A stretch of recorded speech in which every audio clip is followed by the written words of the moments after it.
Ayan, good morning guys. Ayan, ito yung flowers na inaabang-abangan ko every year. I love this. I love these flowers. So every year talaga namumulaklak to siya, pero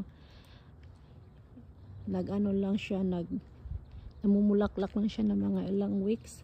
Ayan, bumabalik na naman ang dahon. Ang ganda guys. Parang maambon, parang foggy. So ito siya ay harap sa aming backyard. Okay.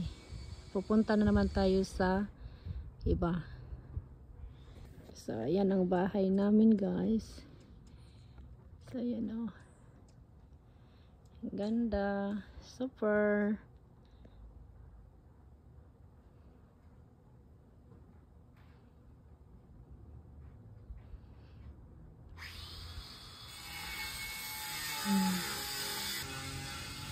May flowers din.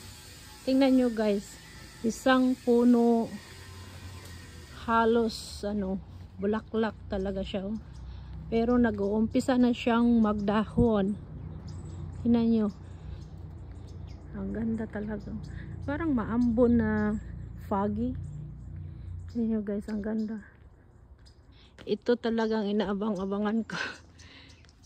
Tingnan nyo, puro puti siya guys. Okay, iba din na yan. O, diba? Ang ganda talaga. So, ito ang aming neighborhood. Ayan. So, tingnan nyo guys, ang ganda ng puno. Puno ng bulaklak. So, ayan. So, ayan din guys, oh, ang ganda. Ang ganda talaga, oh. Halos, bulaklak na lang. Ayan, may ibon. Ayan, may ibon. So, ang ganda talaga guys. Talagang super bloom na siya. O, ayan. O, ayan o, diba? Ang ganda. Ang ganda to pag init. Ang ganda talaga.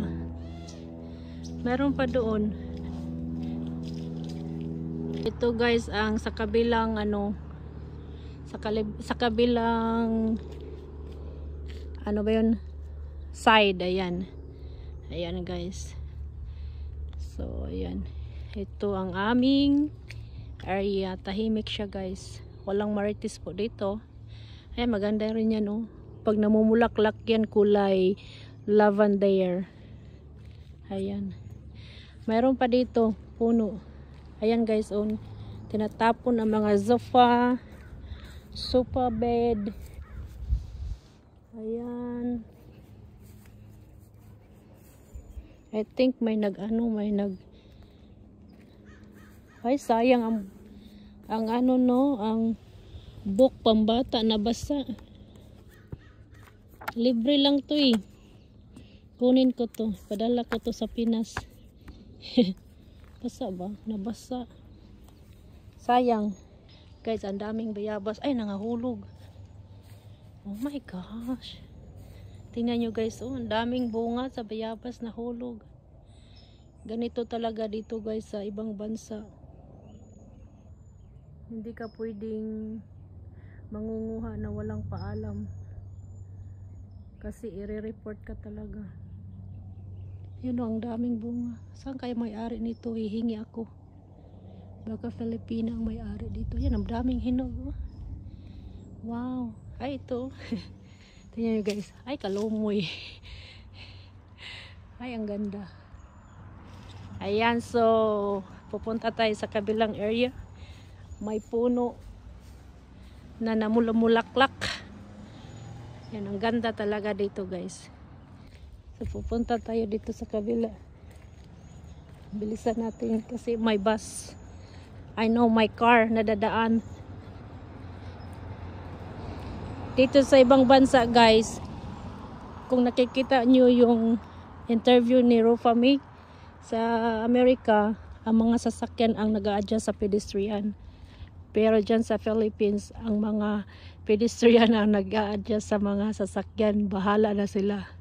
Anyway, ito yung ibang puno ng kahoy na ang daming bulaklak talaga. Inabang-abagan ko talaga to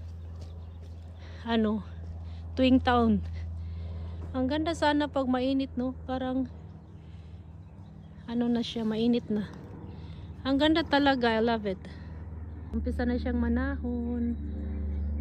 Okay. Tsaka papunta yan doon, guys. Minsan may mga garage sale din dito. So tahimik talaga dito, guys, sa amin banda. Which is, I love it. Wala kang maririnig na sigawan, kwentuhan na ang lalakas ng mga boses na akala mo'y nag-aaway. Okay, babalik na tayo, guys. Good morning, welcome to California. Greetings, Earthlings, from Valerie K, and that's me. Welcome to my planet. Ayan. So ayan, papunta na tayo pabalik at dito tayo dadaan sa kabila. And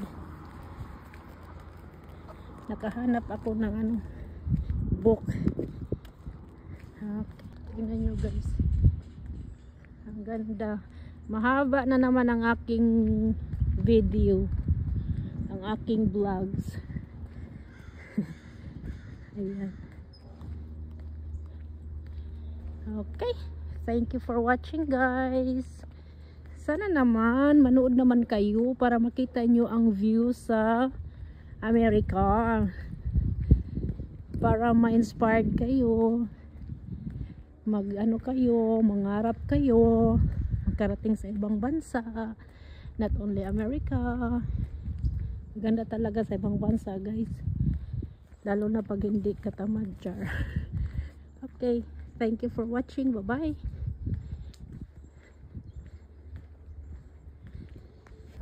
Okay. So, ayan, ang ganda. Ito, ang ganda. Ang ganda ng bulaklak. Okay, dito tayo dadaan. Sabi ko bye-bye, tapos continue lang pala. Aha, char. Okay. Back to tayo sa playground. Ayan, dito tayo dadaan. Nakita nyo na to, guys. Ayan yung playground. Tingnan nyo, ang dami mga sasakyan dito. Mas maganda kung may may garahe, tapos bibili ka ng sasakyan. Pero kung wala kang garahe, tapos bibili ka ng sasakyan, it's not really a good idea, you know. It's not practical. Kasi bibili ka ng sasakyan tapos wala kang garahian, tapos magre-rent ka, another expense naman. Okay, ito na siya. Ayun, ang ganda talaga. Thank you for watching again, and bye bye.